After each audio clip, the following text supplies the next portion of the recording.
Ladies and gentlemen, welcome back to the channel, guys. Today we have a Houston Rockets video for you, and I'm super excited to make this.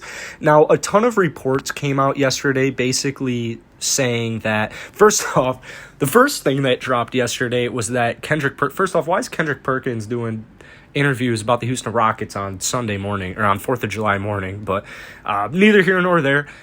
This all started when Kendrick Perkins said he wants the Rockets to draft Jalen Green at number 2. And this is awesome because, this is a former NBA player, current ESPN analyst. You can have your opinion on Kendrick Perkins or whatever, but basically here's what he said. I'll try and do it real quick.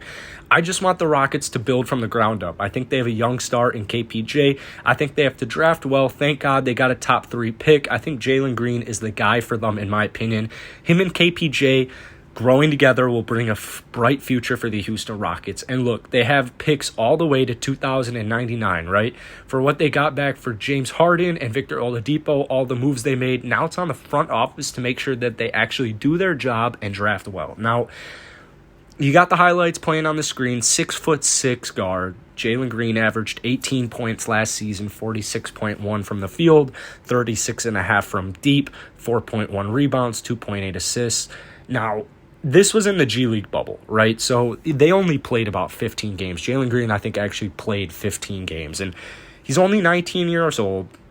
And in their one playoff game, he scored 30 points, 7 assists, and 5 rebounds. So it's what's tough about Jalen Green and even, honestly, Jonathan Kuminga is it's tough to evaluate these guys from the G League level at such a small sample size, right? So, like, for example, Jalen Green shot, I think it was 9 of 32 on mid-range shots in the G League, but that's such a small sample size, like 32 mid-range shots. That's comedic. You can't even really analyze a player after only 32 shots. So does Jalen Green have a mid-range? Does Jalen Green, does he not? What is it? So I want to talk in this video about Jalen Green and KPJ. I've made tons of Jalen Green videos.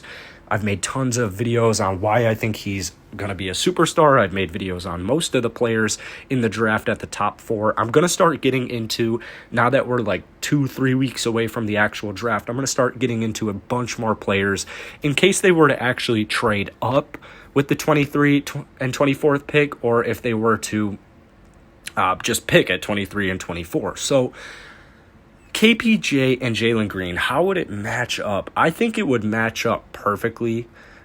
There's just so many reasons, man. Defensively, you're going to have some issues, right? They're not defensive studs. Jalen Green's weighing at less than 180 pounds. KPJ is not known for his defense. Here's the thing. Jalen Green has shown willingness to improve on defense by his effort. Same with KPJ.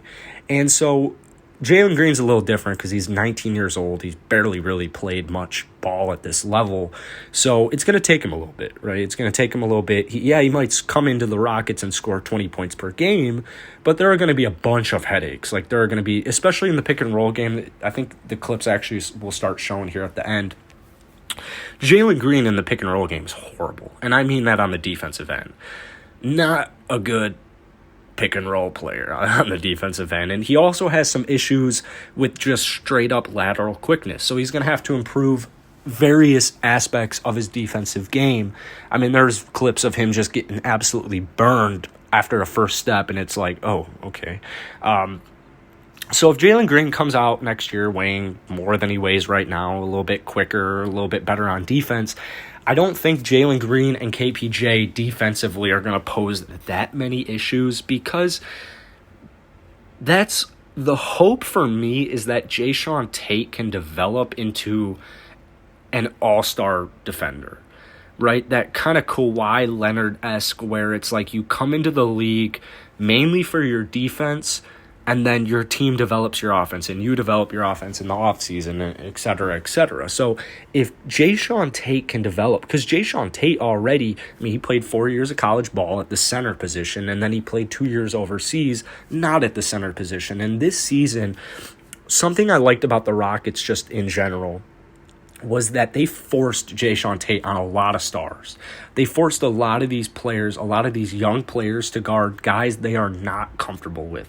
And especially once PJ Tucker left, it became even more evident. So Jayshawn Tate's already got a year of reps under his sleeve on the defensive end. And so we talk all the time about, or I talk all the time about Jayshawn Tate taking that next level offensively, because I guarantee you, if Jayshawn Tate comes into the league next year with a jump shot and with a 3-point jumper, I mean, this guy is going to be extremely hard to stop. It's going to be hard to not know who Jayshawn Tate is on opposing teams. Like, that would just be unbelievable. Once again, the Kawhi Leonard-esque jump on offense, or even the more towards Jayshawn Tate's game, the Julius Randle jump. I mean, Julius Randle was not a good 3-point shooter until this season, and he was not a good shooter until this season, and got a jump shot. Looked what happened to Julius Randle.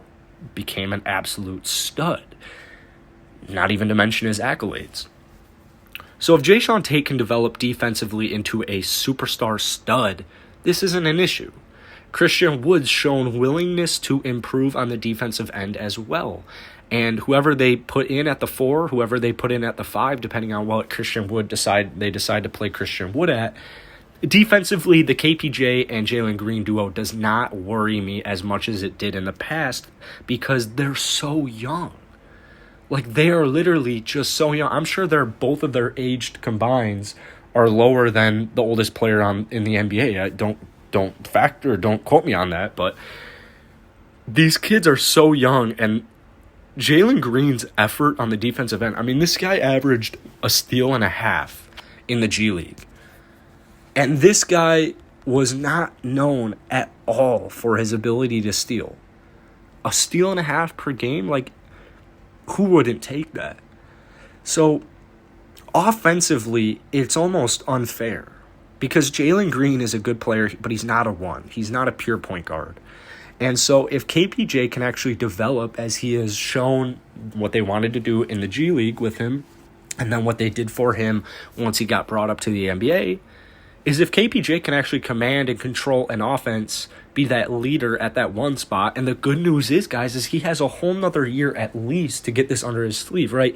We're not talking about a 1 to 2 year process. We're talking about a 5 to 6 year process here. We want these guys, if we draft them, to be franchise players on this team. So John Wall, whether you like him or not, has a lot to say, and he has a lot to...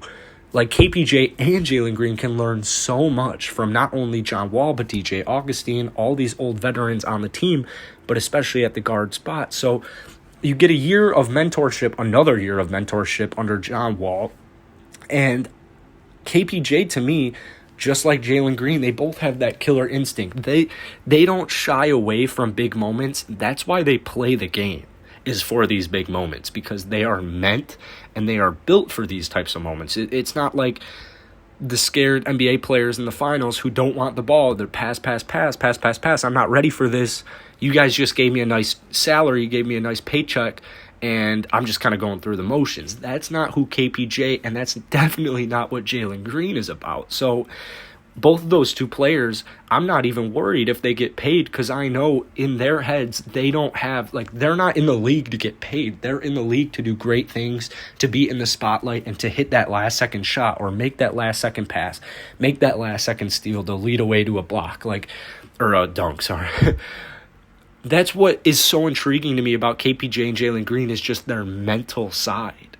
With Evan Mobley, if he doesn't even want to play basketball, don't even put him on my roster, man. Like, I'm sorry, I'm just going to be real. Like, I understand what everyone says about, Evan Mobley, like, don't question his commitment. Like, he's still here, he still wants to play, blah, blah, blah. Well, if there's even a smidgen in Evan Mobley's mind that he doesn't want to play basketball and that basketball isn't his dream, why the hell would you draft him?